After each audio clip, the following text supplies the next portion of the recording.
the aircraft captured by the Iranians earlier this month is, in fact, one of America's most sophisticated spy planes. The president was asked about it today. We have asked for it back. We'll see how the Iranians respond.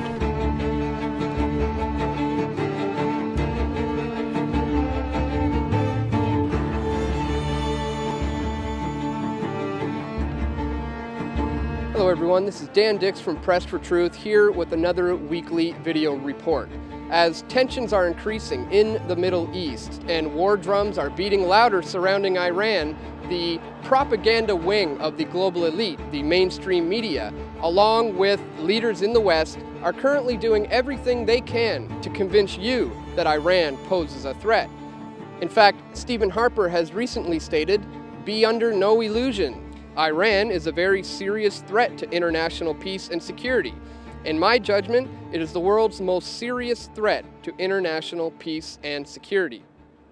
Meanwhile, Canada is one of the world's largest exporters of uranium, and the effects of depleted uranium on the health of people in the Middle East have been horrendous. Stephen Harper went on to say, "This is a regime that wants to acquire nuclear weapons and has indicated some desire to actually use nuclear weapons." This statement comes despite the fact that there is absolutely zero proof that the Iranian government are currently in possession of a nuclear weapon.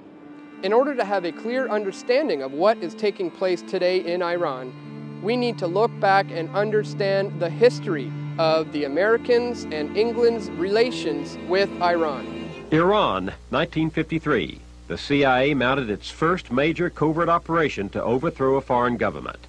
The target was the Prime Minister of Iran, Mohammad Mossadegh. He held power legitimately through his country's parliamentary process, and he was popular. Washington had once looked to him as the man to prevent a communist takeover. But that was before Mossadegh decided that the Iranian state, not British companies, ought to own and control the oil within Iran's own borders. When he nationalized the British-run oil fields, Washington saw red. The Secretary of State, John Foster Dulles, and his brother Alan, director of the CIA, decided with Eisenhower's approval to overthrow Mossadegh and reinstate the Shah of Iran.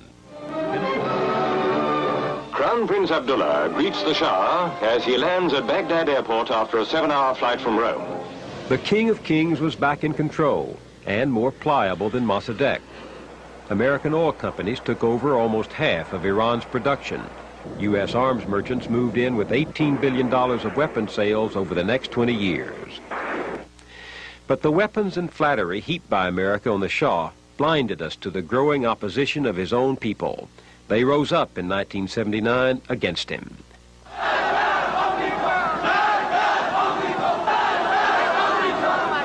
Death to the Shah, they shouted. Death to the American Satan.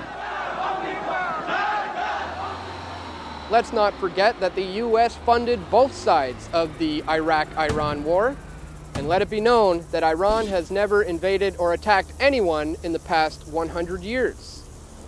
Not only did America have a hand in funding both sides of the war, but they also supplied weapons to the Iranian regime during the Iran-Contra affair. I did do it.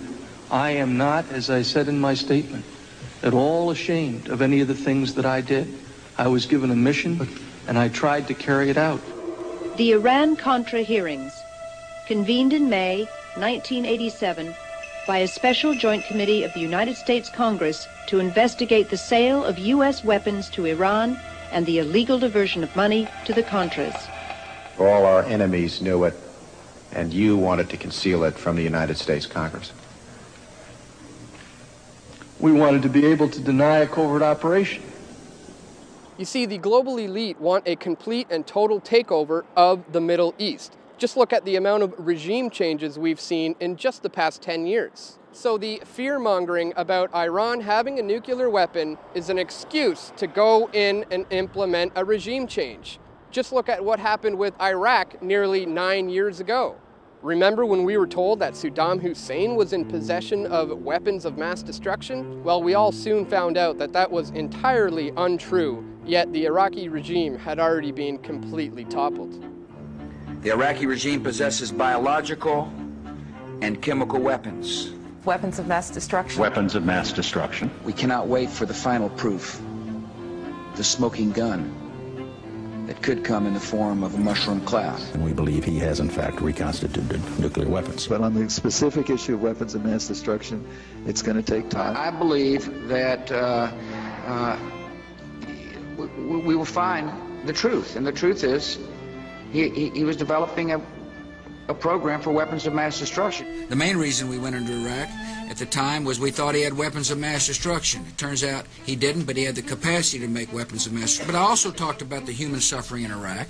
I like to tell people when the final history is written on Iraq, it'll look like just a comma. The Iranian nuclear issue is a problem and continues to be a problem that must be addressed by the international community. There should be no doubt. The United States and the international community are determined to prevent Iran from acquiring nuclear weapons. The United States of America is willing, in the final analysis, if necessary, to take military action to keep Iran from having a nuclear weapon. There's a special case here with Iran, a country that is trying to get a nuclear weapon and that is saying that it believes in wiping another country off the map. Iran continues its efforts to obtain nuclear weapons. A nuclear Iran would pose a direct threat to the Middle East and to the entire world. So now we have the nations of England, along with Israel and America, who want to invade and attack Iran. However, they know that a preemptive strike would not get the people behind their war of aggression. So some of the steps that are currently being taken are to harass and intimidate Iran in an effort to back them up into a corner so that they will be provoked to attack first. There are currently EU foreign ministers threatening to block oil exports, which is already provoking the Iranians to respond by threatening to close down the Strait of Hormuz. Last month, we joined with our partners at the UN Security Council to pass the toughest and most comprehensive multilateral sanctions that the Iranian government has ever faced. The European Union is moving ahead with additional strong measures against Iran's financial, banking, insurance, transportation, and energy sectors, as well as Iran's Revolutionary Guard. Other countries, like Canada, have indicated they will also be taking action. In other words, we are ratcheting up the pressure on the Iranian government for its failure to meet its obligations. If their intimidation tactics fail and Iran does not go for the bait, we certainly could see a false flag attack, which would be blamed on Iran in order to provide the excuse for an invasion and a complete takeover by the global elite. Iran is by no means a shining beacon of light. They have their problems and their issues, just like just about any government in the world does. But the global elite are manipulating the situation with Iran in order to get the people in the West behind their war in the name of peace and security. So in the coming weeks and months, let's not get caught up in all the war propaganda similar to what we've seen in Iraq, and be sure to take what the mainstream media has to say about this with a grain of salt.